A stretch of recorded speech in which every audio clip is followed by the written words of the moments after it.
వివాదంలో సింహాచలం పులిహోర ప్రసాదం ఉంది ప్రస్తుతానికి. దీని మీద క్లారిటీ ఇచ్చారు ఎమ్మెల్యే గంటా శ్రీనివాస్. ఇటీవల ప్రసాదంలో నత్త ఉందని ఒక వీడియో వైరల్ అయింది. ప్రసాదంలో నత్త ఉందని వీడియో అప్లోడ్ చేశాడు ఒక యూట్యూబర్. వీడియో వైరల్ కావడంతో ఆలయ వర్గాలు ఆరా తీశారు.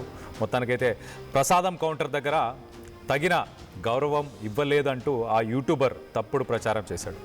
పులిహోర ప్రసాదంలో ఒక నత్తను వేసి ఆ వీడియోని తీశాడు. వీడియోని తీసి వైరల్ చేసినట్టు తెలుస్తుంది. దీనికి సంబంధించి యూట్యూబర్కి ప్రస్తుతానికి నోటీసులు జారీ చేశారు అంటూ ఇటు ఎమ్మెల్యే గంటా శ్రీనివాసరావు చెప్పుకొచ్చారు.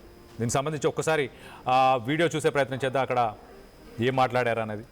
నమస్కారం అండి.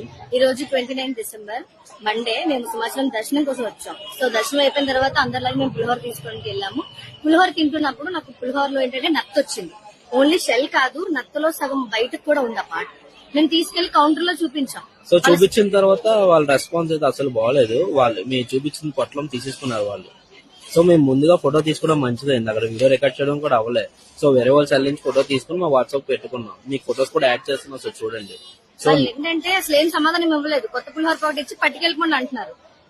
మాకు ఇచ్చిన పట్లం కూడా వాళ్ళకి ఇచ్చేసి మాకు వద్దని చెప్పి ఇంకొచ్చేసాం మేము. సో ఇన్ కేస్ మీరు సింహాచలం వచ్చినట్టయితే చెక్ చేసుకోండి. పులిహోర ప్రసాదంలో ఏమేమి ఉన్నాయని 1-2 సార్లు చెక్ చేసుకుని తినండి. అండ్ తర్వాత ఈ రీల్ అందరికీ షేర్ చేయండి. ఎందుకంటే మనలాగే వచ్చిన వాళ్ళందరికీ ఈ విషయం తెలియాలి కదా, ఏం జరుగుతుంది ఏంటి అని. సో అందరూ జాగ్రత్తగా ఉండండి ఫ్రెండ్స్.